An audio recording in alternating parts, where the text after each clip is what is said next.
까지 우리가 자녀 창조, 어떻게 해서 혼인이 이루어지고 우리가 자녀로 나가는 그런 말씀들을 공부했는데, 이제 2020년 첫 주부터는 제가 눕기를 통해서 눕이 이제 몸을 씻고 기름을 바르고 이제 의복을 갈아입는 세 단계 말씀이 있어요. 눕기에 보면. 그래서 이제 그 말씀들이 복음이 어떻게 흘러가는가를 올 이제 첫 주부터 제가 이제 그 공부를 하려고 눕기를 가지고 이제 오늘 말씀을 같이 나누겠습니다. 눕기서를 보면, 눕기는 그 제가 지난번에 말씀을 드렸죠. 구약에 39권에 어디에 속하는 저기 서신서예요? 눕기가? 성경을 보면 네 가지로 제가 말씀을 드렸죠. 역사서, 그 다음에 또요. 역사서, 지혜서, 선지서. 그런데 역사서에서 창세기를 통해서 두 가지 시대로 나눴죠. 족장시대하고 창조시대하고. 그런데 이 눕기는 역사서 중에 역사서에 속해 있는데 사사시대에 들어가요. 그래서 역사서가 창조 모세 오경이 5권이었죠. 그 다음에 역사서 그 사사시대가 5권이었어요. 그 다음에 왕정시대가 7권이었어요. 그래서 몇 권이에요?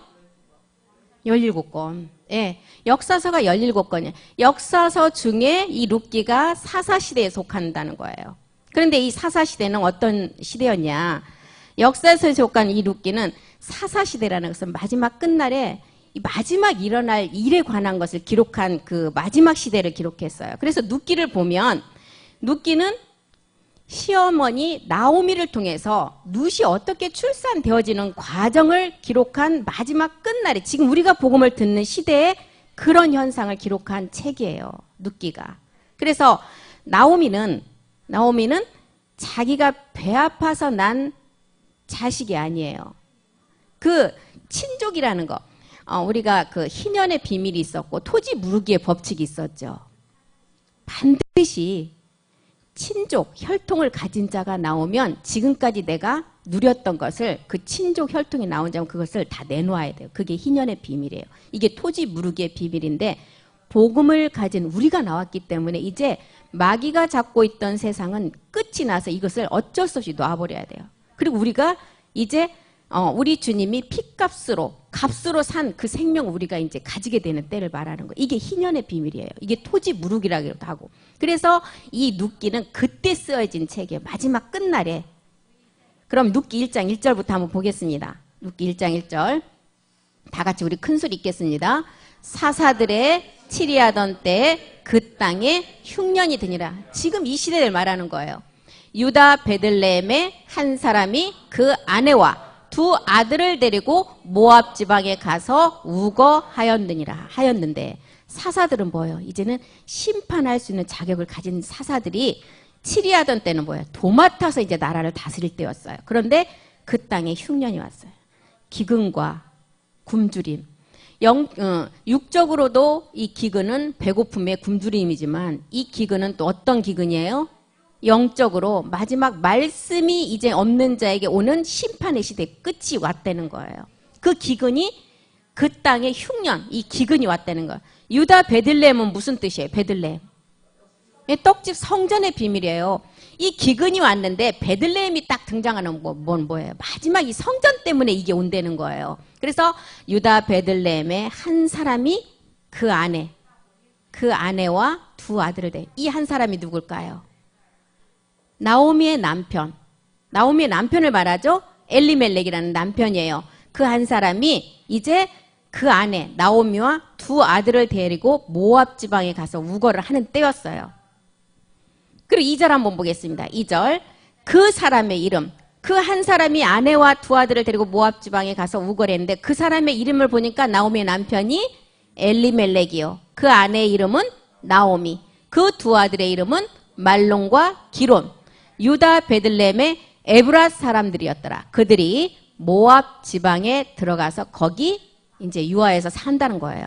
3절도 한번 보겠습니다. 3절. 나오미의 남편 엘리멜렉이 죽고 나오미와 그 두 아들이 남았으며. 남편이 죽었어요. 남편이 죽었다. 육적인 우리 남편을 말하기도 하는데 이 남편은 율법 육체라는 것입니다. 이 남편이 죽음으로 이제 하나님의 그 나아지는 생명이 어떻게 오는 것을 눕기를 통해서 이렇게 우리에게 전개하고 있습니다. 그런데 아브라함 때에 와서도 이 눕기처럼 명년기한이라는 때가 있었어요. 창세기 17장 21절에 보니까 명년기한이라는 그 때가 오면 이제 이 땅에 6천년 시간이 지나가고 이삭의 세계에 약속이 나오는 시간이에요. 이 명년기한이라는 때가. 마지막 지금 눕기를 기록한 그 시대하고 똑같은 시대죠. 내 언약은 내가 명년 이 기한에 사라가 낳을 내게 낳을 이삭과 세우는 약속.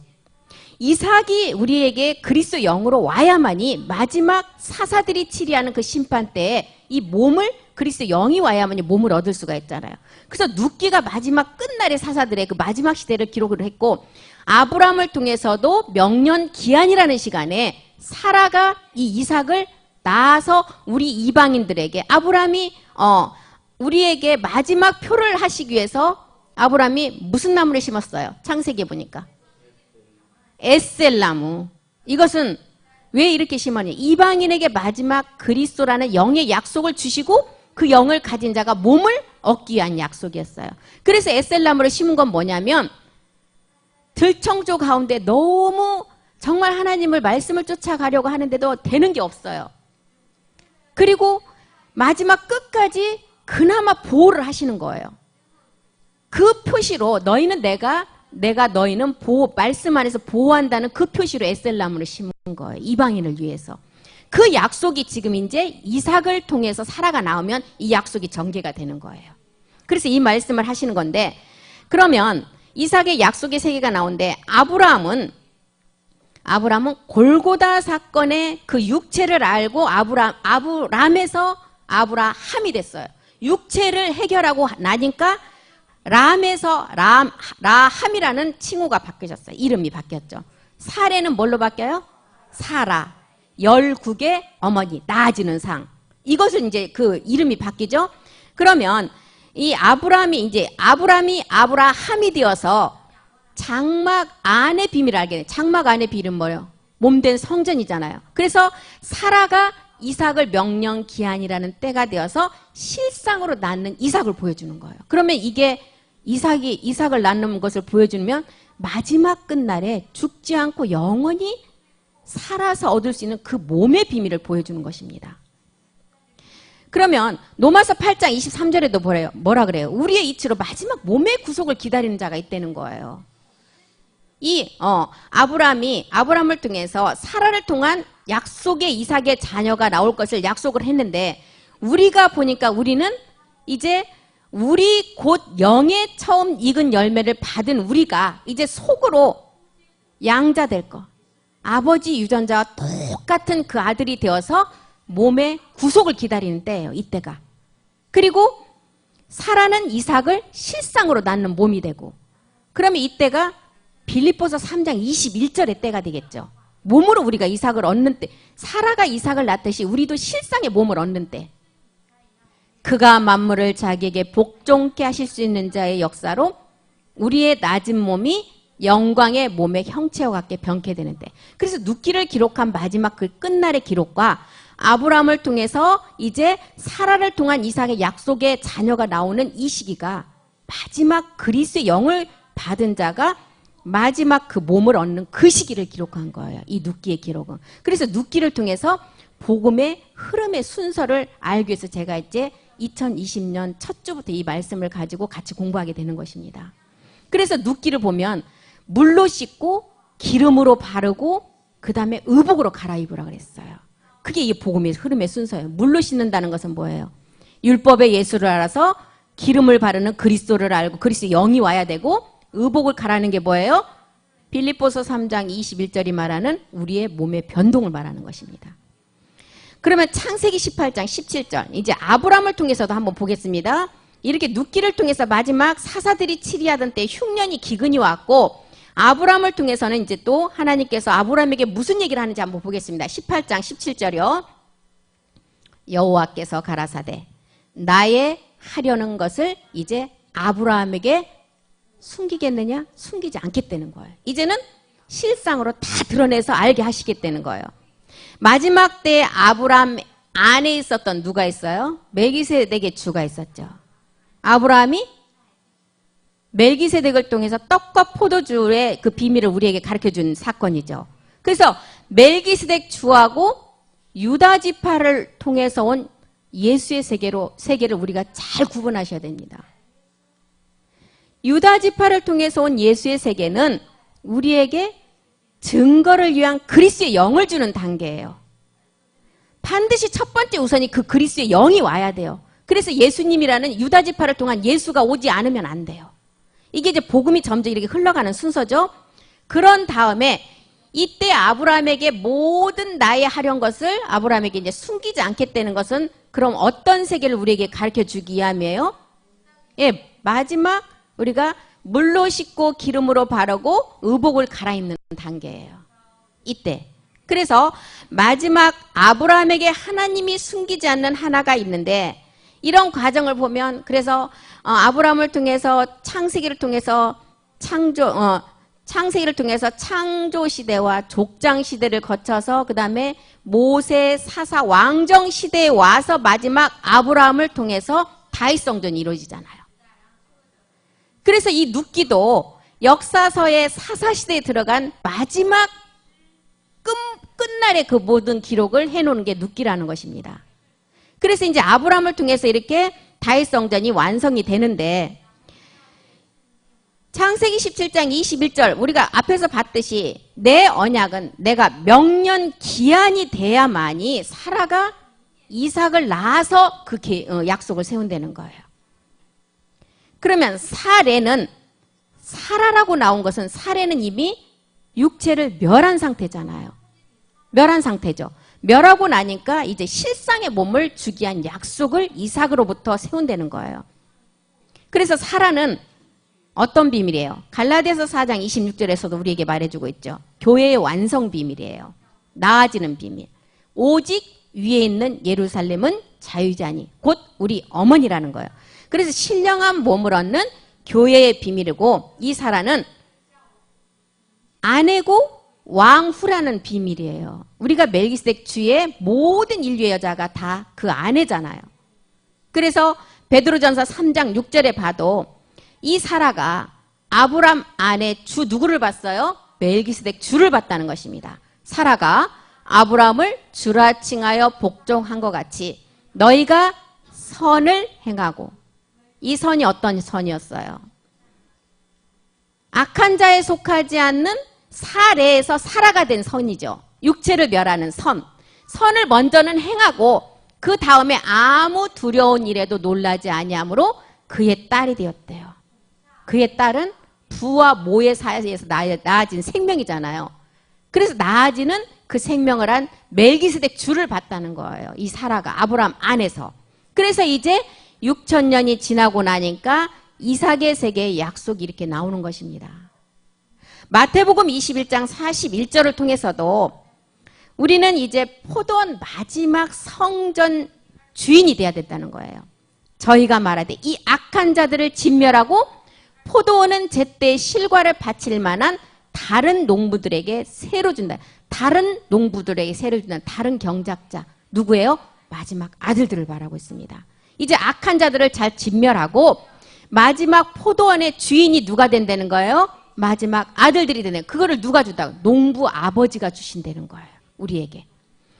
다른 농부에게 줄 때 마태복음 21장 42절에 보니까 이 예수님이 버린 이 돌이 어떻게 됐어요? 머릿돌이 되셨어요.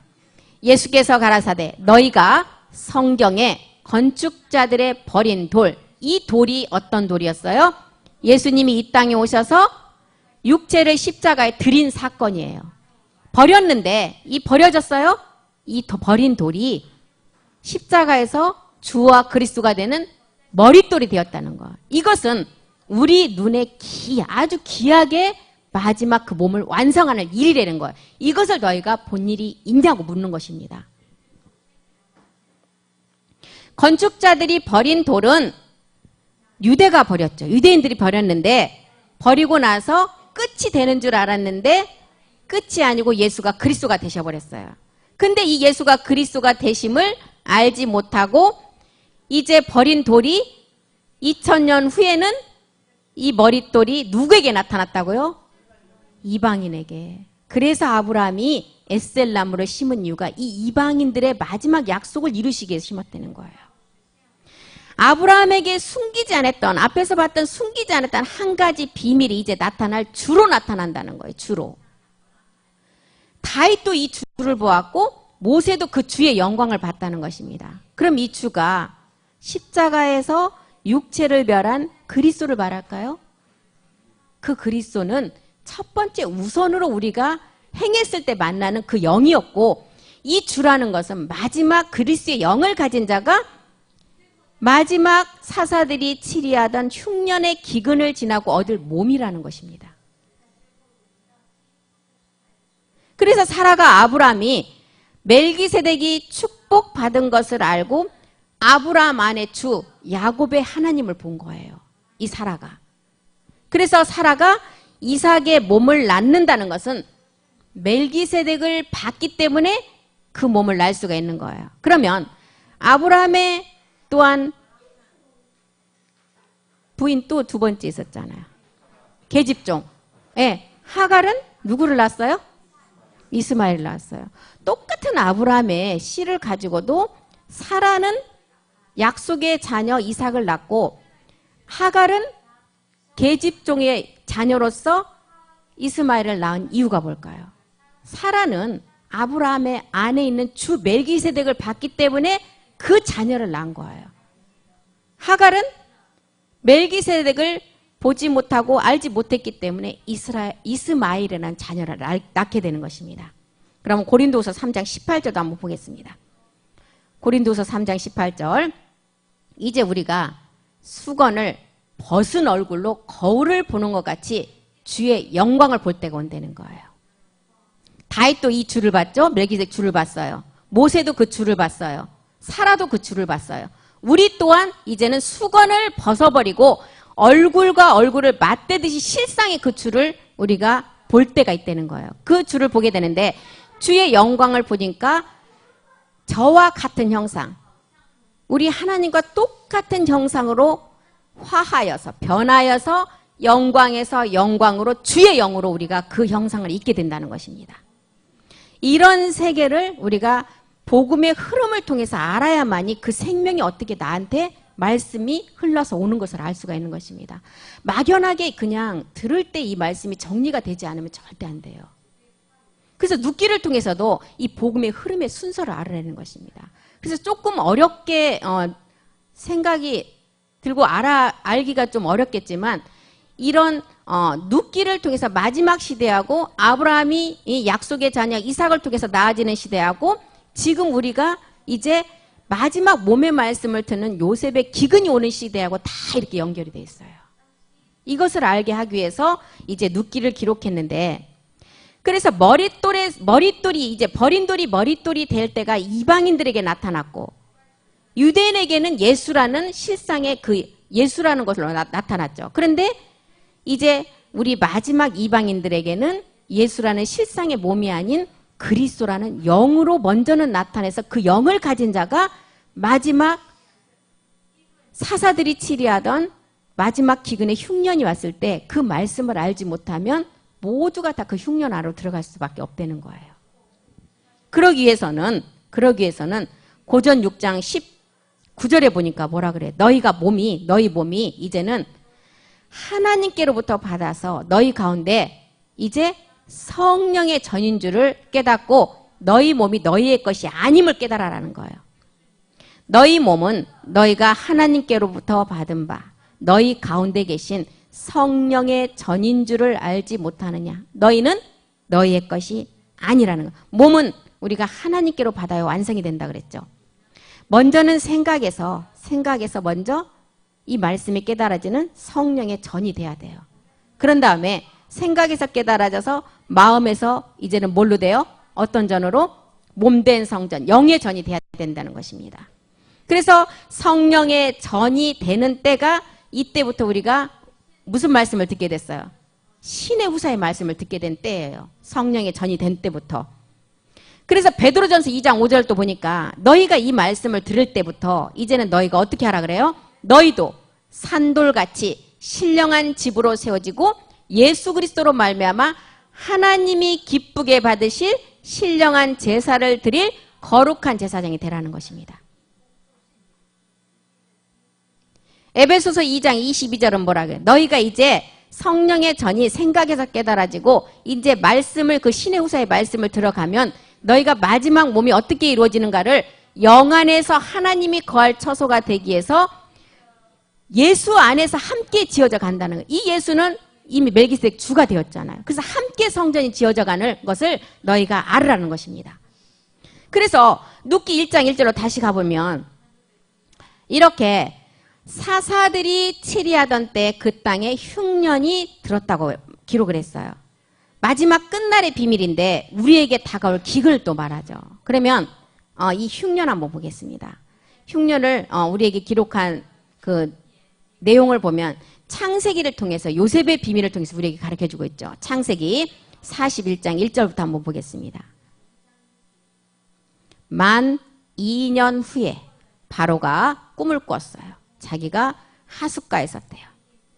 만 2년 후에 이제 마지막 끝날에 바로 왕이 꿈을 꿨는데 끝날의 비밀인데 하숫가에 섰대요. 하숫가에 섰는데 이제 7년 기근이 오는 것을 말하죠. 그럼 7년 기근은 누구에게 와요? 유대에게 와요? 이방인의 비밀이잖아요. 지금 제가 계속 몸된 성전을 이루는 것은 이방인이기 때문에 이방인에 관한 말씀을 지금 기록하고 있는 것입니다. 7년 기근이 오는 것을 이방인들에게 말하는데 7년 기근은 이방인들에게 오고 7년 환란은 유대인들에게 온다 그랬습니다. 그리고 7년 환란은 이제 7년 기근이 지나가고 지금 7년이라는 한 이래를 남겨놨는데 우리하고 상관없는 시간이에요. 7년 환란은. 창세기 41장 2절도 보겠습니다.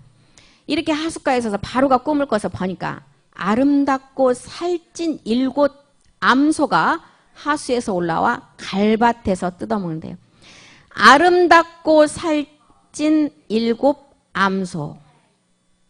이것은 누구를 택해요? 상고 태초에 씨로 가진 자들의 비밀이에요. 그럼 누구예요? 우리들을 이렇게 표현해 보니 마지막 끝날에 아름답고 살찐 7암, 7째 날의 비밀을 통해서 지금 신의 후사의 말씀을 들으면서 마지막 끝날 그 기근을 말씀으로 지금 준비하면서 가는 7 암소들이 하수에서 올라와 갈밭에서 뜯어먹는 자가 있고 7 암소는 이제 마지막 청년의 단계까지 말씀을 듣고 간 자들의 이제 7 암소로 표현했죠. 그래서 그런 자가 있는 반면에 이제 아름답고 살찐 암소라는 끝날에 지금 창세전에 말씀을 듣고 있는 아들들을 말해요. 그리고 신령한 몸을 입을 암소 7이라는 것은 뭐냐면 7의 수를 몸으로 완성할 청년의 단계의 아들들. 이 자란 아들들이 갈밭이라는 것은 뭐예요? 갈밭이라는 것은 그리스도 안에서 이 그리스도의 영을 가지고 이 말씀을 듣는 것을 갈밭에서 뭘 뜯어먹어요? 이제 살찐 암소들이. 먹을 것을 뜯어먹는데 우리는 뭐예요? 지금 그 말씀을 듣고 있잖아요. 이것을 설명하고 있죠. 멜기세덱 주의 완성될 몸의 말씀을 듣고 있잖아요. 우리가. 그래서 이 청년들이 살찐 7 암소들이 갈밭에서 우리가 이 말씀을 지금 듣고 있는 것을 말하죠. 기근이 시작됐을 때 이렇게 아름답고 살찐 암소가 갈밭에서 먹는 아들들이 있는가 하면 41절 3절에 보니까 또 누가 있어요? 이렇게 한쪽에서는 주의 하나님의 말씀을 준비하는 자가 있고 또 한쪽은 똑같이 누가 있어요? 흉악하고 파리한 다른 7 암소가 하수에서 올라와 그 소와 함께 하숫가에 섰대요. 복음 듣는 아들들과 함께 흉악하고 파리한 다른 암소도 똑같이 이렇게 서 있다는 거예요. 그러면은 이 복음을 방해할 누구예요? 누시퍼를 우리에게 설명하고 있습니다. 그 뒤에라는 시간은 뭐예요? 지금 이렇게 살찐 7 암소가 나올 그 시간 뒤에 보니까 흉악하고 파리한 이제 음녀 적그리스도를 우리에게 가르쳐주고 있죠. 그리고 다른 7 암소, 다른 복음, 다른 영을 가진 누시퍼에 속해서 이 복음을 듣지 못하게 하는 다른 암소가 올라와서 복음과 함께 나타난 아들들과 같이 서 있다는 거예요. 이제 기근이 시작됨을 말하죠. 41장 4절도 한번 보겠습니다. 창세기 41장 4절. 그 흉악하고 파리한 소가 그 아름답고 살찐 7 소를 먹는데요. 바로가 이 꿈을 꿨다는 거예요. 바로 왕이. 지금 우리가 지금까지 들었던 말씀의 내용이죠. 목사님이 7년 기근을 우리가 말씀으로 준비해야 되는데 반드시 여기에 개입하는 자가 누구라 그랬어요? 루시퍼. 그래서 이렇게 지금 마지막 끝날에 사사들이 치리하던 때 이 흉년이 온다고 했는데 요셉의 비밀을 통해서 보니까 이 바로 왕이 꾼 꿈이 이 내용 마지막 끝날에 이루어질 꿈을 그대로 꾼 거예요. 그것을 우리에게 설명하고 있죠. 그런데 요셉도 보디발 집에 들어가서 이제 가나안 열매를 이제 다 채우고 이제 먹을 쯤에 요셉에게도 뭐가 딱 불어닥치죠? 요셉에게도 기근이 왔었어요. 보디발 아내의 유혹을 통해서 누명을 쓰고 어디에 가게 돼요? 예, 감옥에 가게 되죠. 이런 기록들이 다 마지막 우리들이 못 먹기까지의 생명 얻는 기쁨의 고난이죠. 이거는 답이 있는 고난이에요. 그것을 지금 우리에게 다 설명을 하고 있습니다. 반드시 광야 만나가 우리가 일곱 정욕을 이기고 광야 만나가 끝나야만이 누시퍼를 이기고 이기는 말씀을 가진 자가 가나안의 열매를 먹을 수가 있다는 거예요. 그래서 이 기근은 반드시 오는 기근이에요. 육적인 기근도 되지만 우리에게는 말씀의 영적인 기근이라고 보는 게 더 정확합니다. 말씀이 없으면 이 기근을 넘어갈 수가 없다는 거예요. 그래서 광야 만나가 끝나고 가나안 열매를 먹을 때 기근이 오는데 골고다 사건에서는 열매였어요, 곡식이었어요? 두 가지 곡식이었잖아요. 우리가 가나안으로 들어가는 7가지 소출의 그 말씀도 지난 작년에 다 말씀드렸어요. 두 가지 곡식, 그리스도 영이 오는 단계는 하늘의 밀이 땅에 떨어져서 예수라는 이름을 가지고 땅에 떨어져 십자가 죽어야만이 보리라는 생명으로 부활하잖아요. 이게 광야의 만나였어요. 그리스도 영이 오는 단계까지. 그런데 이미 그리스도의 영이 오는 단계, 2000년 전에 우리 주님은 주와 그리스도가 십자가 다 되셨어요.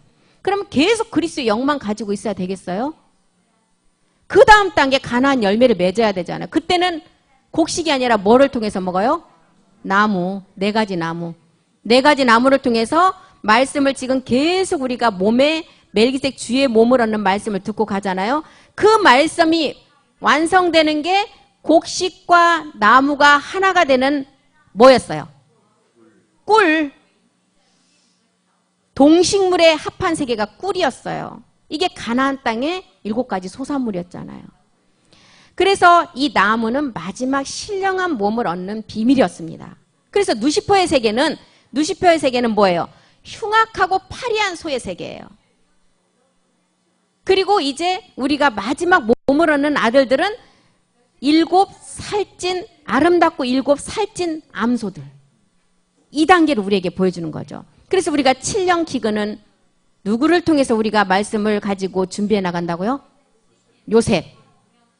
예, 말씀을 들을 때 이제는 자기 안에서 정리를 착착 해서 이게 기억이 나야 돼요. 그래야 이 말씀의 흐름이 자기 안에서 잡혀요. 그래서 제가 지금 계속 이렇게 강조하는 게 그런 의미에서 하는데 7년 환란은 누구에게 오는 환란이에요? 유대에게 오는 환란인데 이 환란을 통해서 유대인들은 누구 선지자 누구를 통해서 구원을 받는다고요? 모세와 엘리야. 예.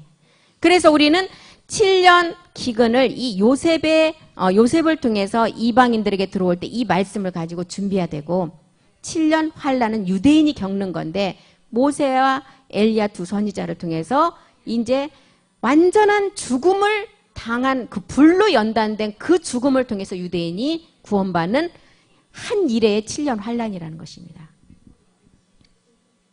창세기 41장 5절 다시 한번 가보겠습니다. 이제 이렇게 마지막 아들들의 세계와 이제 인공지능 적그리스도 음료로 나타나는 2 세계가 나란히 지금 아들들과 같게 이제 꿈을 꿨죠. 바로 왕이. 다시 잠을 들어 꿈을 꿨대요. 한 줄기에 무성하고 충실한 7 이삭이나. 그러면 여기는 어떤 세계예요? 지금 아들들이 나오는 세계를 다시 한번 또 설명하잖아요. 다시 잠을 들어서 꿈을 꿨는데 한 줄기에 무성한, 한 줄기, 첫 번째 줄기가 잠자는 자 철멸매 누구였어요? 그리스도를 통해서 거기에 붙은 자들이 이제 무성하고 충실한 7 이삭들이 이제 마지막 아들들이 히브리서 2장 10절에 보니까 어떻게 나온다고요? 많은 아들들이 한날 한시에 나온다고 그랬죠. 이것을 지금 설명하고 있습니다. 그날에는 히브리서 2장 10절이요. 한번 가보겠습니다. 만물이 나고 만물이 말미암은 자들에게는 많은 아들을 이끌어서 영광에 들어가요. 이 영광이 어떤 영광이요? 주의 영광. 마지막 우리가 그 몸을 얻는 영광이죠. 주의 영광에 들어가게 하시는 일인데 이날에 많은 아들들이 한꺼번에 그날에 나온다는 거예요. 창세기 41장 5절로 다시 가보면 이때 다시 잠이 들어서 꿈을 꾸니까 한 줄기에 무성하고 충실한 7 이삭이 나온다는. 무성하고 충실한 7 이삭. 마지막 끝날에 아버지 말씀 안에 있는 멜기색 주의 몸의 말씀을 듣고 모리아산에 열매를 맺은 마지막 아들들이 나온 것을 우리에게 설명하고 있는 것입니다. 흉악하고 파리한 소가 살찐 7 암소를 잡아먹는 꿈을 꾸고 다시 잠이 들어서 꿈을 꿨는데 무성하고 충실한 7 이삭이 나온다는 거예요. 말씀을 들으니까 말씀에 의해서 힘에 밀려 나온다는 거예요. 7 이삭이라는 뜻은. 41장 6절로 가보겠습니다. 이렇게 7 이삭이 나오는 동시에 또 나와요. 똑같이 나옵니다. 그 위에 또 세약하고 동풍에 마른 7 이삭. 여기는 또 어디를 설명해요? 누시페의 세계를 또 설명하잖아요. 음녀 적그리스도. 그 위에 그후라는 시간이 있어요. 이제 마지막 끝날이 오는 재앙의 그 시대, 그 시간에 보니까 세약하다는 건 아주 난잡하고 막 굉장히 막 난폭한 세약하고 동풍에 마른 7 이삭, 바짝 마른 음녀 짐승의 세계를 우리에게 가르쳐주고 있죠. 7 이상이 나온다. 아까 우리는 아들들의 세계는 5절에서 뭐라 그랬어요?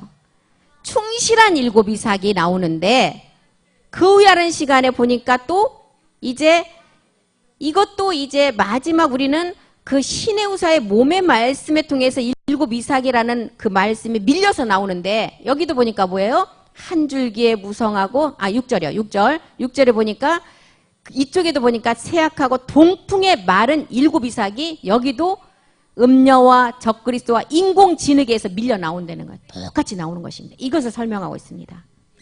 음녀와 적그리스도 짐승들에서 종교 통합이 이루어지고 사랑으로 우리는 하나가 되자고 온 인류가 종교가 없이 사랑 하나를 내세워서 똑같이 하나를 만들어요. 우리는 사랑으로 나아지는 비밀을 배웠지만 여기는 우리 안에 하나를 다 가두기 위함이에요. 이것을 설명하고 있습니다. 41장 7절도 한번 보겠습니다. 그 세약한 7 이삭이 무성하고 충실한 7 이삭을 삼켜버린대요. 이 삼키는 자는 누구예요? 누시퍼에게 속힌 자가 삼키겠죠. 그래서 바로가 바로 깨니까 이게 꿈이었어요. 마지막 누시퍼 계략에 우리는 넘어가지 말라는 것입니다. 이렇게 요셉을 통해서 마지막 흉년의 그것을 우리에게 알려주면서 기록을 한 내용입니다. 창세기 41장 25절도 한번 가보겠습니다. 요셉이 이제 이 바로가 꾼 꿈을 이제 그 하나님이 보이신 것을 말씀을 하죠. 요셉이 바로에게 고하되 바로의 꿈은 하나이다.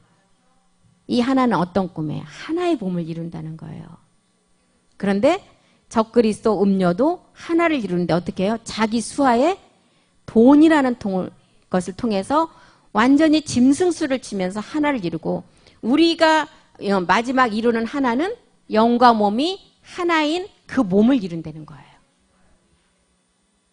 그래서 그 하실 일, 하나님이 그 하실 일이 뭐예요? 마지막 모리아의 산제사를 통해서 나아지는 비밀이죠. 이 하실 일을 바로에게 꿈을 통해서 이제 보였다는 거예요. 창세기 41장 26절도 보겠습니다. 7 좋은 암소는 7회요. 좋은 이삭도 7회니 그 꿈은 하나이다. 마지막 우리가 영과 몸이 하나 되는 세계를 설명하고 있죠. 그래서 제가 전에도 한번 말씀드린 적이 있죠. 하루라는 시간은 우리 몇 시간이에요? 24시간이죠. 24시간이 끝나면 그 다음 다시 시작이 되죠. 그런데 편의점 같은 데 보면 25시가 있어요. 이 시간은 어떤 시간이에요? 하루 시간이 끝나도 언제든지 와도 열려있는 시간. 이게 성경에서 말하는 마지막 11시의 포도원의 품꾼의 시간이에요.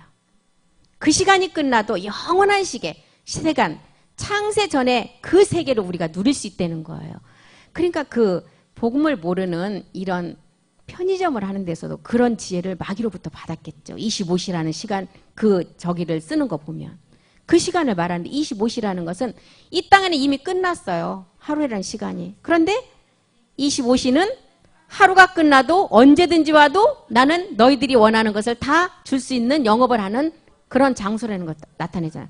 이게 성경에서 마지막 우리 창세전의 세계라는 것입니다. 그래서 여기서 7 소와 7 이삭이 있죠. 이것은 뭐예요? 십자가에 죽고 나온 생명 그리스도를 말하는 거예요. 그 그리스도가 먼저는 와야 된다는 거예요. 이 그리스도가 먼저 와야 그 다음 단계에 뭘로 가요? 우리가 의복을 갈아입는 단계로 간다는 것입니다.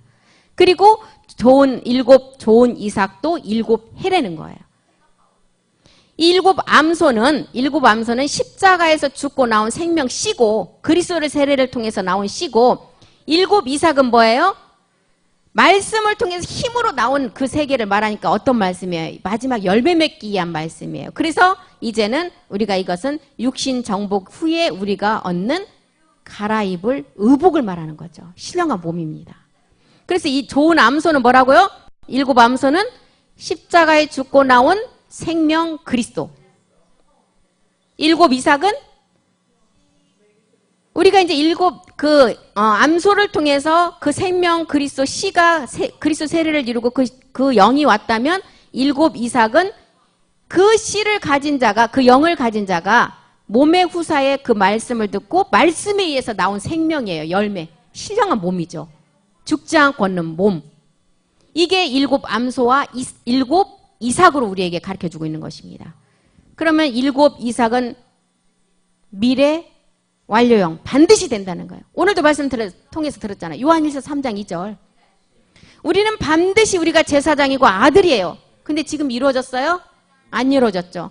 이 말씀을 들어서 반드시 이루는데 어떻게 해야 된다고 그랬어요? 1시간도 안 됐어요. 이 말씀 들은 지. 어떻게 해야 그 말씀을 이룬다고요? 요한일서 3장 2절이요. 사랑하는 자들아, 우리가 지금은 하나님의 자녀예요. 분명히 하나님의 자녀죠. 장래에 어떻게 될 것은 뭐예요? 우리가 그 자녀로서 몸을 얻는 게 장래의 일이에요. 미래형으로 지금 정해져 있어요. 그런데 그가 나타내심이 돼야 된다는 거예요. 우리가 그와 함께 같은 줄을 아는 것은 말씀이 있는 기록된 그대로 믿고 그 말씀대로 자라가야 된다는 거예요.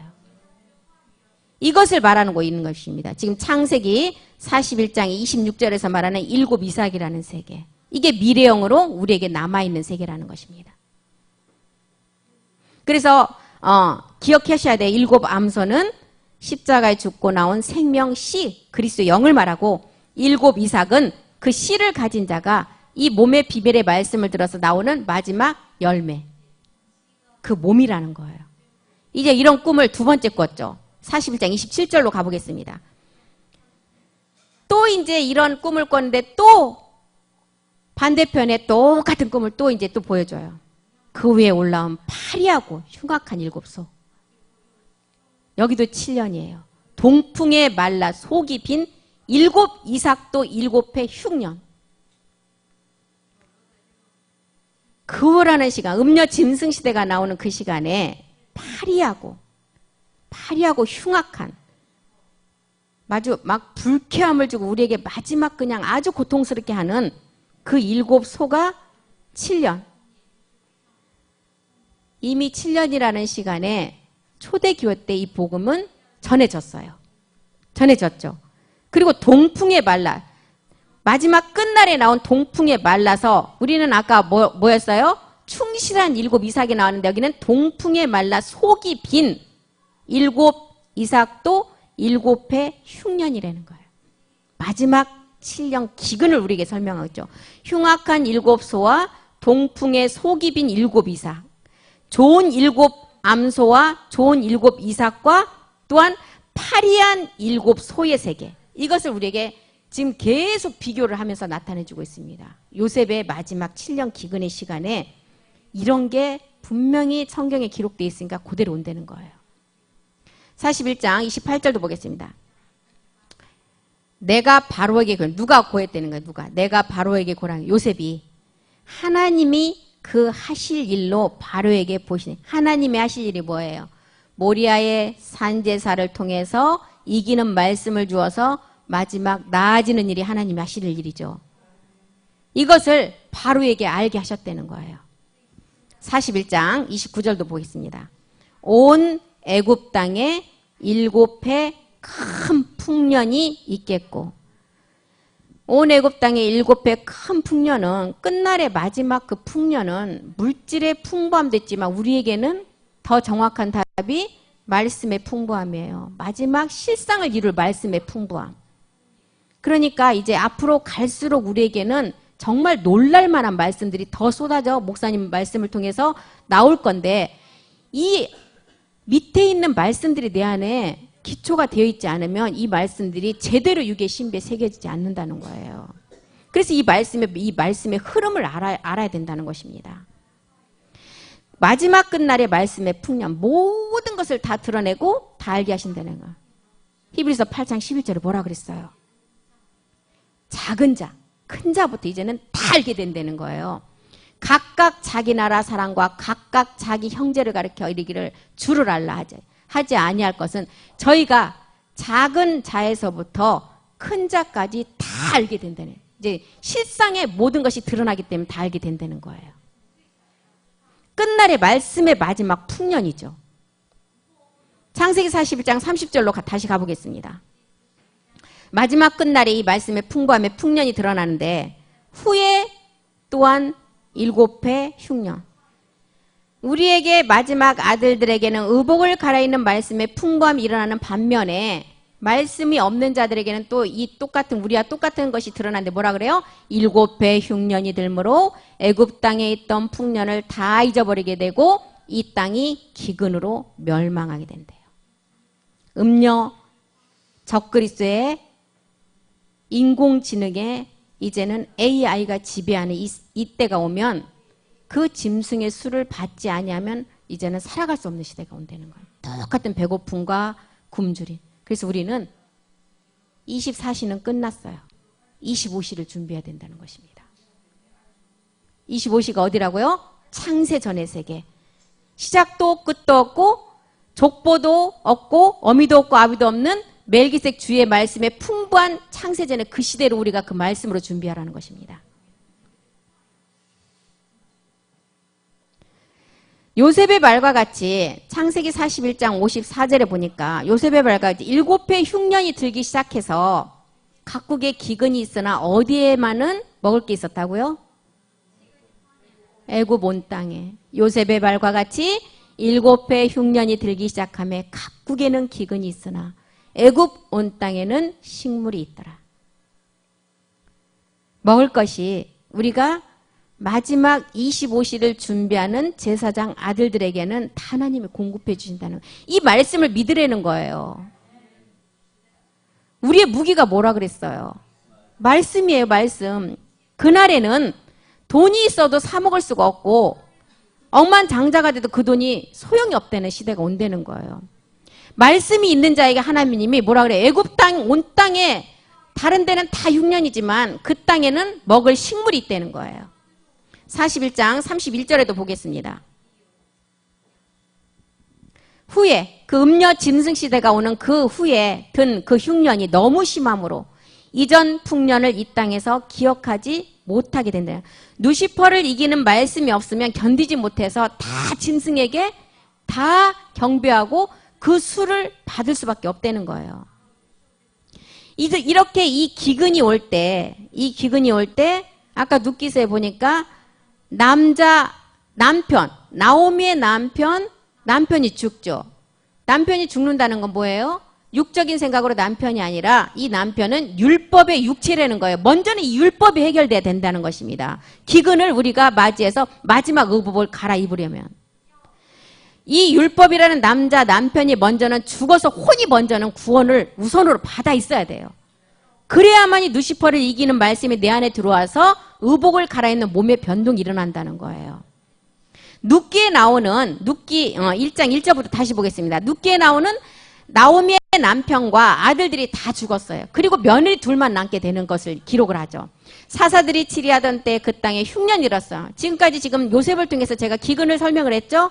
유다 베들레헴이라는 몸된 성전이 이루어지는 끝날의 비밀도 베들레헴을 통해서 우리에게 나타내 주는데 한 사람이라는 나오미의 남편 누구요? 엘리멜렉이라는 사람이 아내와 두 아들을 데리고 모압 지방에 가서 우거하게 되는데 2절에 보니까 그 사람의 나오미의 남편 그 사람의 이름이 보니까 엘리멜렉이고 그 아내의 이름은 나오미고 그 두 아들의 이름은 말론과 기론이었대요. 그리고 유다 베들레헴 에브라 사람들이요 그 모압 지방에 들어가서 거기서 지금 사는 때에 기록을 하고 있는 것입니다. 3절도 보겠습니다. 나오미의 남편 엘리멜렉이 죽었대요. 여기 남편이 죽었다는 것은 뭐냐면 지금 의복을 갈아입는 단계로 가는 첫 번째 육체를 해결하는 비밀을 남편을 통해서 가르쳐주기 위함이에요. 우리가 육적으로 보면 나오미의 육적 남편이 죽었다고 생각을 하는데 그 영적인 의미로 봐야 돼요. 나오미의 남편 엘리멜렉이 죽었대요. 4절도 한번 보겠습니다. 4절. 그들은 모압 여자 중에서 아내를 취하였는데 하나의 이름은 오르바. 이 모압 여자 중에서 아내를 취한 것이 며느리들을 말하죠. 며느리들을 말하는데 첫째 아들의 그 며느리가 오르바. 하나는 룻. 거기 거한 지 10년쯤에. 나오미 남편은 엘리멜렉이고 아들의 이름은 말론과 기론. 그 다음에 며느리의 이름은 오르바와 룻이었어요. 근데 5절에 보니까 뭐라 그래요? 아들도 남편도 다 죽고 지금 며느리 둘만 남았어요. 말론과 기론 두 사람이 다 죽고 그 여인은 두 아들과 남편의 뒤에 남았더라. 이제 남편이라는 모든 남자들이 죽었다는 것은 율법이 죽어야만이 우리 안에 로마서 6장 4절에 뭐라고 했어요? 새 생명이 들어올 수 있으면 말해주는 거죠. 로마서 6장 4절. 우리가 그의 죽으심과 합하여 세례를 받은 십자가의 죽음, 세례는 십자가의 이제 죽음이죠. 세례를 받음으로 그와 함께 장사가 되고 아버지 장사가 되고 그 다음에 뭐예요? 아버지 영광은 누구예요? 우리가 의복으로 갈아입는 미래 영이에요. 아버지의 영광으로 말미암아 그리스도를 죽은 자 가운데 살리신 것 같이 우리가 새 생명 가운데 그 영을 가지고 이제 그 다음 단계로 몸을 얻는다는 거예요. 그래서 이 엘리멜렉, 나오미의 남편, 말론, 기론 이 남자들이 다 죽었다는 것은 뭐예요? 육체를 다 해결하고 난 뒤에 이제 여자들은 온 인류의 여자 며느리를 통해서 그 육체가 어떻게 구원받아서 마지막 몸을 얻는 것을 설명하고 있는 것입니다. 남자가 다 죽어야만이 그 생명이 들어올 수가 있는 거예요. 그래서 나오미와 며느리 룻 오르바만 남았다는 거예요. 복음을 던져보면 받는 자는 남게 되고 받지 못하는 자는 떠나죠. 그래서 여기서도 보면 이제 룻과 오르바가 또 갈려요. 이삭과 이스마엘이 갈리듯이 알곡과 쭉정이가 갈리듯이 이렇게 갈린다는 것입니다. 마태복음 3장 12절에 보면 뭐라 그래요? 복음을 던져보면 마지막 알곡은 충실하게 맺어서 곡간에 들어가지만 쭉정이는 이 오르바처럼 떠나고 그리스도 세례가 이루어지지 않기 때문에 알곡을 맺지 못하니까 어디에 불에 태움되는 거예요. 마지막 손에 키를 들고 타작을 할 때 끝날의 비밀이죠. 타작마당을 정하게 하사 알곡은 모아 곡간에 들이고 쭉정이는 꺼지지 않는 불에 태운다는 거예요. 유다를 통해서도 이 비밀을 우리에게 가르쳐주죠. 유다와 나오미의 관계를 통해서. 유다를 통해서 예수 그리스도가 그 세계가 열려지는데 다말이라는 그 며느리가 유다의 아들이 셋이 있었는데 두 아들이 다 죽고 말았어요. 그래서 다말은 어떻게 해서 이제 시민법으로 이제 후사를 얻는 그 시민법으로 무조건 형이 죽으면 그 형수의 아내가 되어줘야 돼요, 동생이. 그게 이제 형수 치수법, 이제 시민법, 이제 족보를 이어가는 건데 두 아들이 다 죽어버렸네. 그러니까 유다가 생각하는 이 며느리 다말이 팔자가 엄청 센 걸로 이제 알고 있는 거예요. 근데 셀라는 너무 어려요. 어리다는 것은 뭐예요? 마지막 지금 이방인의 지칭이에요. 아직 복음으로 완전하지 않는 상이에요, 셀라는. 두 아들은 뭐예요? 율법과 유대의 비밀이에요. 복음을 받지 않고 뭐 땅에 설정했다 그랬잖아요. 이제 그런 비밀이고 셀라는 아직 어리다. 아직 주지 못한다는 것은 이 복음이 나와서 열매 맺기까지 유다가 이 아들은 보호를 해야 돼요. 우리 마지막 이방인들의 비밀이죠. 그런데 두 아들이 지금 다 죽고 유다는 무조건 지금 씨를 받아야 돼. 셀라는 주지 않을 작정이에요. 시아버지를 보니까. 이 세 아들을 다 잡아먹는 팔자 센 여자가 우리 집안에 들어왔다고 이제 유다가 그러죠. 그래서 그런데 이 다말이라는 여자는 무조건 이 생명을 받아야만이 자기도 살고 온 인류가 구원되는 것을 알기 때문에 무조건 시아버지라도 이 씨를 받아야 되는 거예요. 그래서 유다가 가졌던 도장과 끈과 지팡이의 비밀을 안 여자예요. 그런데 이 유다가 가졌던 도장과 끈과 지팡이를 또한 누가 갖고 있어요? 눕기에 보니까 누가 갖고 있어요? 나오미가 가졌다는 거예요. 나오미가 이걸 갖고 있었어요. 그래서 나오미가 이것을 갖고 있었다는 것은 나아지는 상이잖아요. 멜기세덱 주의 상징이거든요. 그래서 이 나오미가 오르바와 룻을 갈라내는 거예요, 지금. 왜? 나오미를 통해서 나오미가 이제 자기로 낳지는 않았지만 룻이 낳은 그 자녀가 나아지는 상의 비밀이기 때문에. 그래서 예수를 잘 믿다가 룻이 이제 예수를 알고 룻으로 가는 상이 있고 오르바처럼 돌아가는 상이 있다는 것을 두 며느리를 통해서 보여주는 것입니다. 그래서 복음을 던져보면 받아들일 자가 있고 잘 가다가 변질될 자가 있다는 것, 변질이 돼서 버리는 자가 있다는 것을 보여주고 나오미는 이 복음을 두 며느리에게 전하면서 이제 한 번 걸러내는 거예요. 룻기 1장 15절 한번 보겠습니다. 룻기 1장 15절.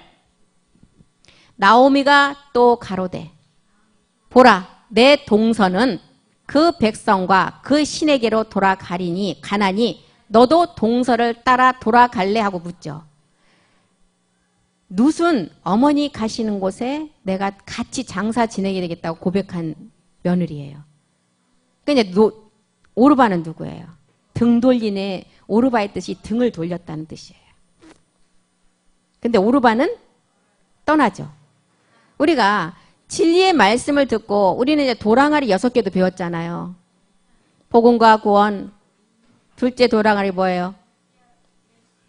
믿음과 구원. 다 잊어버렸죠?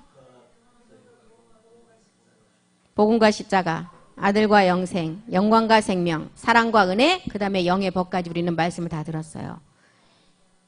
이 안에도 우리가 그리스도 영의 단계까지 있고 여기도 몸을 우리가 마지막 의복을 입는 단계까지도 다 들어있어요. 이 안에도. 우리가 복음을 많이 깨닫지 못하고 말씀에 폭이 없을 때는 십자가 도의 말씀을 알았어요. 도랑아리가. 그런데 이 안에도 다 들어있어요. 말씀이. 그래서 이렇게 진리의 말씀을 듣고 도랑아리 6개까지 말씀을 채워서 우리는 어디까지 가야 되느냐. 여리고가 무너지고 아이성까지 가야 되고 가나안까지 들어가서 우리가 영의 법 안에서 온전까지 자라가야 돼요. 그래서 이 온전까지 자라가는 것을 하나님은 그 사람의 심령을 보고 택하신다는 거예요. 그래서 나오미가 딱 보니까 오르바는 아닌 거예요. 그 심령을 보니까 룻이 마지막 그 단계로 갈 사람인 것을 알았습니다. 룻이. 그 남편을 한번 보면 로마서 7장 2절부터 또한 그 남편에 대해서 정확하게 기록을 하고 있죠. 나오미의 남편 두 아들이 다 다 죽었어요. 이 남편을 보니까 뭐라고 설명하고 있어요? 남편 있는 여인이 그 남편 생전에는 법으로 매여 있어요. 율법이라는 남편, 육체에 매여 있으면 평생 이 율법에 남편이 죽지 않는 이상 우리가 거기에 매여 있다는 거예요. 그런데 남편이 죽으면 남편의 법에서 벗어난다는 거예요. 근데 우리가 죽이면 살인죄죠. 누군가가 죽여줘야 돼요. 그래서 어떻게 해야 돼요? 로마서 7장 4절에 보니까 율법에 대한 죽음을 누가 해줘야 돼요? 그리스도가. 내 형제들아, 너희도 그리스도의 몸으로 말미암아 율법에 대하여 죽임을 당해야 돼요. 우리가 죽이면 살인자가 되지만 율법에 대해서 죽임을 당하면 우리는 거기서 해방이라는 거. 당하고 율법에 대해 죽임을 당하고 나니까 다르니 곧 죽은 자 가운데 살아나시니 그리스도에게 가서 우리는 율법에 대해 죽고 그리스도의 영이 오고 그 다음에 뭐예요? 뭘 맺어요? 의복을 입는 열매를 맺게 한다는 거예요. 로마서 7장 2절에 보니까 다시 가보면 남편 있는 여인, 우리가 육체로 태어난 것을 우리에게 말하죠. 로마서 5장 12절에 첫사람 아담으로 온 채, 이 육체 때문에 우리가 있는 남편 있는 여인이 다 되잖아요. 모든 사람이. 태어나면서부터 어린아이, 지금 막 응애하고 나는 아이도 이 남편의 율법을 가지고 태어난다는 거예요. 로마서 7장 2절로 다시 가보면요. 남편 있는 여인이 이 남편 생전에는 그 율법의 법으로 매여 있다는 거예요. 남편이 죽어야 돼요. 율법에 대한 죽임을 당해야 돼요. 그래서 남편의 법에서 벗어난다는 것입니다. 3절 보겠습니다. 3절, 로마서 7장 3절. 그러므로 만일 그 남편 생전에 다른 남자에 가면 음부라는 거예요. 육체를 반드시 멸하고 남편이 그 율법이라는 남편을 로마서 6장 4절에서 반드시 멸하고 가야 그리스도에 가야만이 음부가 되지 않는다는 거예요. 그래서 그 음부가 되지 않기 위해서 우리는 로마서 7장 4절의 율법에 대한 죽임이 이루어지고 나니까 잠자는 자들의 첫 열매 그리스도를 통해서 거기 붙은 자가 그 열매를 얻게 되는 거죠. 이것을 바울이 지금 로마서 7장을 통해서 남편이라는 그 우리의 율법의 남편을 자세하게 기록을 했습니다.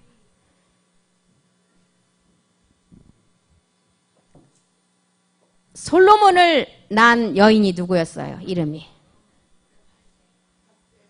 예, 밧세바, 솔로몬, 다윗의 아들 솔로몬, 밧세바. 밧세바가 다윗에게 가려면 누가 없어요? 율법의 남편을 없어야 가죠. 그래야 음부가 되지 않죠. 그런데 그 밧세바를 그 밧세바가 없앴어요? 그 우리아를 다윗이 없애줘서. 다윗은 누구 상이에요? 그리스도의 상이에요.